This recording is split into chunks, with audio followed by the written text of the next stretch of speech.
Praise the Lord. കർത്താവായ യേശുക്രിസ്തുവിൻ്റെ നാമത്തിൽ ഏവർക്കും സമാധാന സന്തോഷവും ആശംസിക്കുന്നു.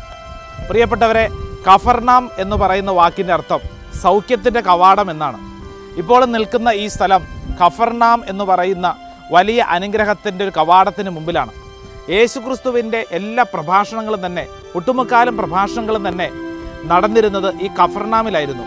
കഫർനാമിൽ വെച്ചാണ് ഒത്തിരി സൗഖ്യങ്ങൾ യേശു നൽകിയത്. പ്രത്യേകിച്ച് പത്രോസിൻ്റെ അമ്മായിയമ്മയെ സൗഖ്യപ്പെടുത്തിയ ഒരു സ്ഥലവും ഇതുതന്നെയാണ്. എന്നു മാത്രമല്ല, മത്തായിനെ വിളിക്കുന്നത് ഇവിടെ നിന്നാണ്. ചരിത്രം പരിശോധിച്ചു കഴിഞ്ഞാൽ കഫർനാമിന് ഒത്തിരിയേറെ അർത്ഥതലങ്ങളുണ്ട്. ഒത്തിരി അത്ഭുതങ്ങളും അടയാളങ്ങളും സംഭവിക്കപ്പെട്ട ഈ കഫർനാമിനെ പിന്നീട് യേശു ശപിച്ചു മാറ്റുന്നുണ്ട്. കഫർനാമെ, നിനക്ക് ദുരിതം. വർഷങ്ങൾക്ക് ശേഷം യേശു പ്രവചിച്ചത് സംഭവിച്ചു. കഫർനാം തകർക്കപ്പെട്ടു. ഒരു ദേശത്തിൻ്റെ തന്നെ അനുഗ്രഹമായിരുന്ന, വലിയ സൗഖ്യത്തിൻ്റെ കവാടമായിരുന്ന ഈ കഫർനാം തകർക്കപ്പെട്ടു. കാരണം അവർ യേശുക്രിസ്തുവിൻ്റെ അത്ഭുതങ്ങളും അടയാളങ്ങളും വിശ്വസിക്കുകയും അതനുസരിച്ച് പ്രവർത്തിക്കുകയും ചെയ്യാതിരുന്നു.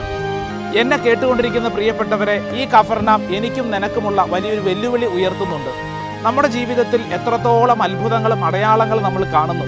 പലപ്പോഴും ഈ കാണുന്ന അത്ഭുതങ്ങളും അടയാളങ്ങളും നമ്മൾ വിശ്വാസത്തിലേക്ക് നയിക്കുന്നില്ല, മറിച്ച് ചോദ്യങ്ങളും അസ്വസ്ഥതകളുമായി മാറ്റുന്നു. എങ്കിൽ നമുക്കൊരു കാര്യം ഈ നിമിഷം തീരുമാനമെടുക്കാം.